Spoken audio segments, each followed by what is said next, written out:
Yeah, it's definitely something that we've been trying to build throughout the season. Not quitting ever. I think for us early in the season, we would quit when we were down like late in the game, like fourth quarter. But in our situation, we were only down 10 at halftime. So we felt like we had 20 minutes to really turn it up, and that's what we did in the third quarter. So we want to always start the quarter strong, especially first quarter and third quarter, um, and just continue to play hard, play for each other, and play together. Yeah, I just feel like we got some dogs in this team and we're gonna play hard no matter what the score is, and we're just gonna play for each other. So when we're out there, we just try to keep playing hard no matter what. Any more for players in person? Players only, please. Question from Ms. Down. You excelled in the second half of the game. No, you're okay. You excelled in the It's second great. half of the game. It seemed like a switch left for the team, as you said. I want to say you guys scored over 2 points in the third quarter.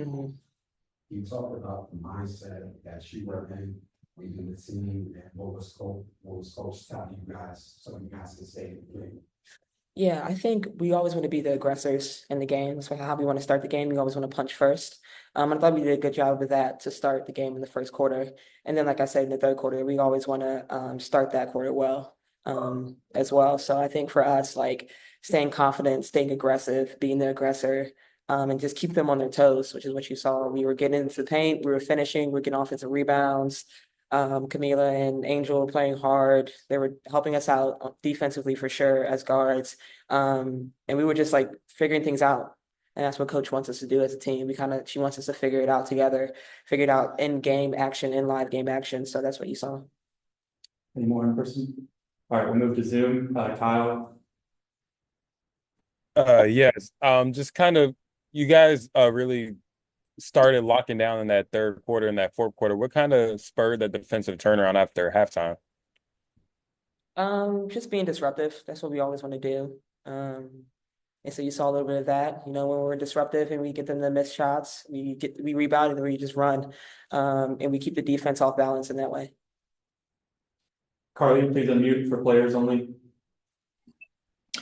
Kamilla, how would you assess the growth that you've seen out of your game, especially your shot range in the second half of the season? We've just seen you take more shots that are not just right around the rim. Is that something that you really worked on, and is that something that we're going to see later on this season?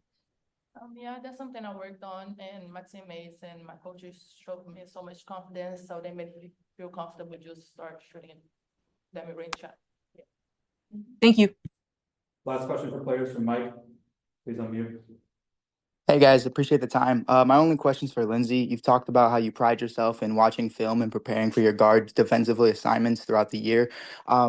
This is your first time playing against Marina since she's been traded, and I'm wondering, is there a difference between your preparation, whether that's watching film when it's to someone you've played with the entire year up to this point?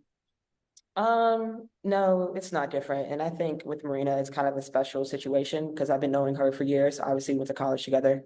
So I've known her since 2014, 2015, whatever it's been, even before with her sister at Notre Dame. So I think I've just been knowing her game for so long. And obviously she's improved and gotten better, but just been watching her obviously on the same team as her this season for a little bit. So yeah, it's not much different.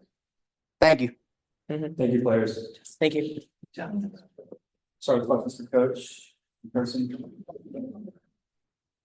DJ Harding, Chicago State and last quarter. Your team came out in the third quarter with a different mentality than it took the win. I just wanted to ask you, what was your message to the team after that? We'll leave that in the locker room. We'll leave that message in the locker room, but they came out and met the challenge. It's important for us to follow the game plan for 40 minutes. And when we do, we were pretty successful. And then I wanted to actually get you to follow up. Like, there were numerous successful actions between Lindsay and Kamilla. I just want to get your assessment on the developing connection between these. It's a lot of work that's been put in practice, a lot of work, and they're following through with all the things that we're trying to implement. And they're looking really, really good at it, coming off the screens, finding the rolls, finding the bigs, caging guards, and then finding the bigs still. But they're just making sure that everybody gets a touch. And our bigs are definitely getting touches. When our bigs get touches, it really makes us successful. And then it opens up things for our guards from the perimeter. Any more questions? I was What do you think you learned during what were you not executing in the first half that made you fall behind that? Not defensively. Everything was defensively. You know, when you're putting them at the free throw line, fouling, putting them at the free throw line, that's kind of tough for us, we want to defend without fouling. And we had some defensive miscues and letting people be wide open. And that's definitely not who we are defensively. We're aggressive, and we weren't that in the second half, in the first half. So kind of got us behind. The second half started in the third quarter, which is a very, very important quarter, very important for us to start off well. And we did. We hit first, and we kept hitting, and we kept hitting. And unfortunately, at the end, things turned in their favor. Back. Coach, often in loss, many coaches don't like to talk about moral victories, but there seem to be a lot of positive building blocks for your team moving forward. As a coach, if you can pull out some positive building blocks from your team moving forward, what would it be? Well, it's definitely a lot of positives. No matter what, you always can find positives, but of course, I'm not one to talk about moral victories, and you're correct, because it's not what we're in here for. We're not in here for that. But when you look at how we started that third quarter off and how aggressive we were, the level of intensity we played with, the enthusiasm we played with, the togetherness we played with, and everybody was just on the same page. And when we see that, we know we got something very special. So we take all of those things that we did in that third quarter all the way to the end of the game, and we can build off of those things. Back at the front. If you want to add on to that, Coach, I don't know, just kind of a similar question. It just seemed like in the second half, I mean, you would have thought you guys were trying to keep them from getting the lead. And you would have thought like Lindsay had 20 points the way she was playing on the court, like even though she had no points for the first half. If you could just speak about the character, like this, it just, the team was just, they had no quit. Most teams I've seen players, they'll continue to play hard, but they kind of check out. With this team, it wasn't no checking out. It wasn't we just gonna play hard. It was we are coming to win this game in the second half. If you just speak about the character of the team, because you have a vet, but you also have young players too. Yeah. You could easily check out and chose not to. Yeah, we don't own a towel to throw in. We don't own that on this team. We don't give up no matter what it looks like. We always believe that we're in it and we can win it. And that's why we come to any gym to go play to win. We go to win.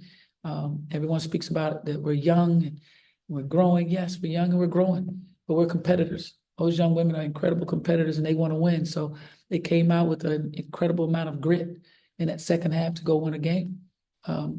That I can be proud of. I can be super proud of them coming out in that second half. But we came to win. We came to win. So we walk away. Of course, you're not the happiest. You're not the happiest because you want a W. But we will take the film. We will learn from all those things that we need to be even better at. And you'll say this all season long, but that's what you have to do. You got to go right back to the drawing board. You got to pull out those things that you didn't do so well, and then show how well you did do them and how successful you can be.